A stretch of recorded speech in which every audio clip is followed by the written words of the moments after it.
Knee replacement surgery के बाद आप कितने दिन में रिकवर कर जाएंगे? आइए समझते हैं इस क्वेश्चन का जवाब। इस एक्सरे में आप देख रहे हैं कि पेशेंट के नी में आर्थराइटिस है, लेफ्ट नी के अंदर। इस पर्टिकुलर एक्सरे को हम स्कैनोग्राम कहते हैं, जो कि खड़े होकर किया जाता है।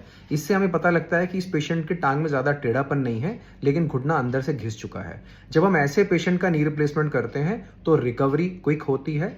खासतौर पे अगर हम ये सर्जरी रोबोटिक टेक्नोलॉजी से करें, उसमें पेशेंट्स को ब्लड लॉस भी कम होता है, पेन भी कम होता है और वो रिकवर भी फास्ट करते हैं। जबकि अगर मैं आपको एक दूसरा केस दिखाऊं जिसके अंदर आप देख सकते हैं कि घुटने में काफी ज्यादा टेढ़ापन आ चुका है, इतना टेढ़ापन आ चुका है कि खड़े करके इनका जब ये स्कैनोग्राम किया गया तो दोनों लेग्स एक साथ हम एक्सरे नहीं कर पाए, क्योंकि बहुत ज्यादा तिरछापन है टांगों के अंदर। ऐसे पेशेंट्स के अंदर जो कि बहुत सालों से अपनी प्रॉब्लम को निग्लेक्ट कर रहे होते हैं, उनको पता होता है कि घुटने टेढ़े हो रहे हैं, ऐसा नहीं हुआ कि ग्रीस सूख गई, गद्दी घिस गई, कार्टिलेज घिस गया, बल्कि बोन भी घिस जाती है। और इस घिसती हुई हड्डी के ऊपर ये चलते रहते हैं। उससे क्या होता है कि बोन बहुत ज़्यादा डैमेज हो जाती है, जैसा कि आप इस एक्सरे में देख रहे हैं। तो ऐसे पेशेंट का जब हम नी रिप्लेसमेंट करते हैं, ऑफ कोर्स इसके अंदर हमें स्पेशल इम्प्लांट्स की ज़रूरत पड़ती है, जिसके अंदर हमें स्टेम डालना पड़ता है, या कभी कभी एक्स्ट्रा मेटल डालनी पड़ती है, मेटल का पीस जिसको ऑगमेंट कहा जाता है।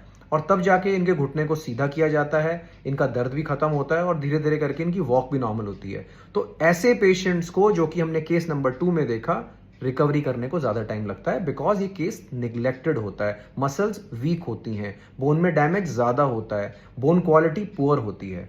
जबकि ऐसा पेशेंट जो कि हमारा केस नंबर 1 में था, उनके अंदर रिकवरी जल्दी होती है, क्योंकि मसल स्ट्रेंथ अच्छी होती है और बोन क्वालिटी भी अच्छी होती है, और हमें भी कम रिकंस्ट्रक्शन करना पड़ता है।